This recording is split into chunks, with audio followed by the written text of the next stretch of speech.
할렐루야.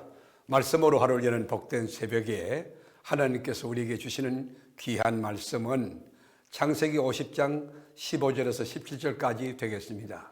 온라인으로 동참하는 여러분도 다 함께 성경을 펴주시고 같이 말씀 속으로 들어가 보실까요?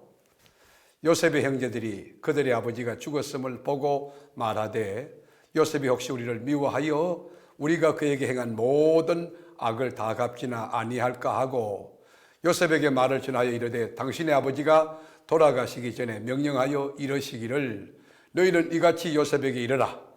내 형들이 내게 악을 행했을지라도 이제 바라건대 그들의 허물과 죄를 용서하라 하셨나니, 당신 아버지의 하나님의 종들인 우리 죄를 이제 용서하소서 하며, 요셉이 그들이 그에게 하는 말을 들을 때에 울었더라. 아멘. 오늘 본문은 야곱의 장례식장에서 일어난 사건을 소재로 다루고 있습니다. 야곱의 장례를 이제 치르고 애굽으로 돌아온 그 형제들은 아버지가 없는 현실 공간에서 큰 공포, 두려움에 떨고 있습니다. 왜냐하면 그동안 자기 동생 요셉에게 한 짓이 너무 잘못됐고 험했기 때문입니다. 그동안 자신들을 보호해주고 있던 보호막 아버지가 사라졌기 때문에 이제는 이 요셉이 자신들에게 복수할 것이라는 그런 공포감, 두려움이 그들 안에 꽉 차 있었습니다. 그래서 형들이 요셉에게 말합니다. 아버지가 남긴 유언이라 하면서 자기들을 용서하라고 요셉에게 전하지만 그런 유언이 실제로 있었는지 확인할 길은 없습니다. 어떻든 창세기 50장에 나오는 요셉의 말은 어느 곳에서도 찾아볼 수 없는 용서의 선언입니다. 정말 감동이죠. 감격이죠. 큰 용서와 사랑의 울림이 있습니다. 요셉이 형들의 말을 들을 때 그가 울었습니다. 형들에게 말합니다. 두려워하지 마십시오. 내가 하나님을 대신하기라도 하겠습니까? 그리고 요셉은 간곡한 말로 위로하며 형들에게 마음의 안심을 도모해 주었습니다. 그는 하나님의 선하신 뜻은 모두를 살리는 것이고 용서하는 것이고 그리고 품는 것이라고 생각하고 그렇게 신앙행위를 한 것입니다.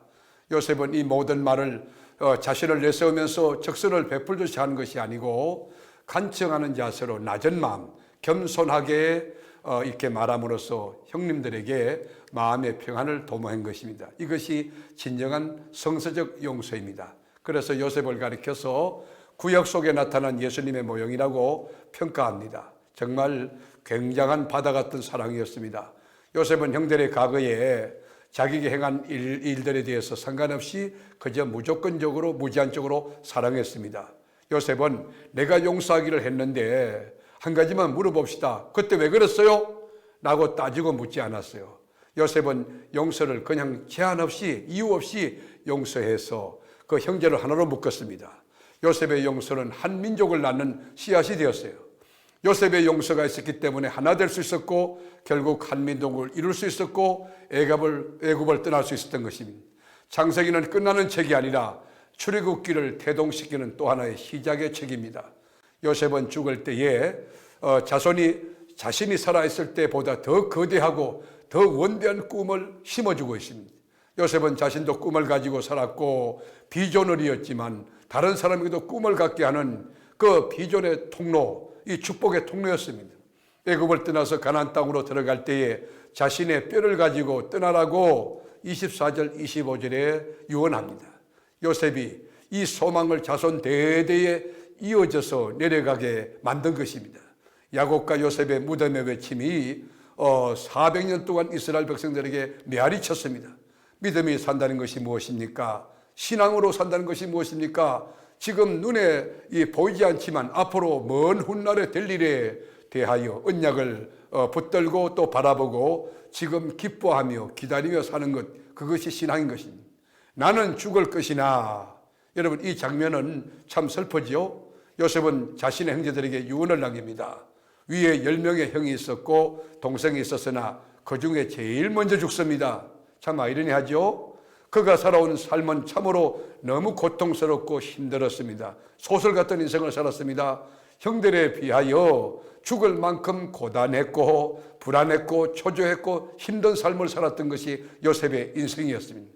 요셉은 아버지가 걸어갔던 길대로 자신의 죽음도 이스라엘 백성의 정신적인 깃발이 되어줬습니다. 메시지가 있는 죽음이었습니다. 그래서 창세기 마지막 3절은 요셉이 이렇게 시작합니다. 하나님께서는 요셉의 이름을 다시 불러주십니다. 하나님은 요셉을 소환합니다. 창세기는 태초로 시작하여 입관으로 끝나는 내용입니다. 이것이 우리 인생 아닙니까? 말씀을 하루 여는 복된 새벽, 요셉을 통해서 주시는 하나님의 음성을 들을 수 있다면 얼마나 좋을까요? 요셉은 용서하는 마음을 가졌습니다.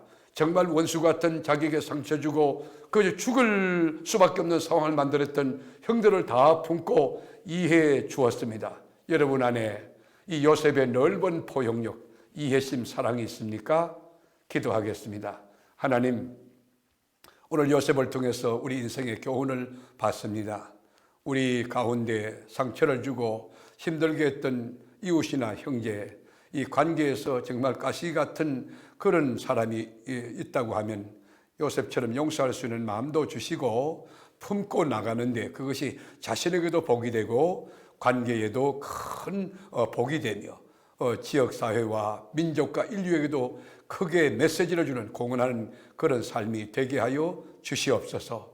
오늘도 넉넉히 이김을 주시는 주님 앞에 감사하고 용서하는 삶, 사랑하는 삶을 살아내도록 은총을 더하여 주옵소서. 살아계신 예수님의 이름으로 간절히 축복하며 기도드리옵나이다. 아멘.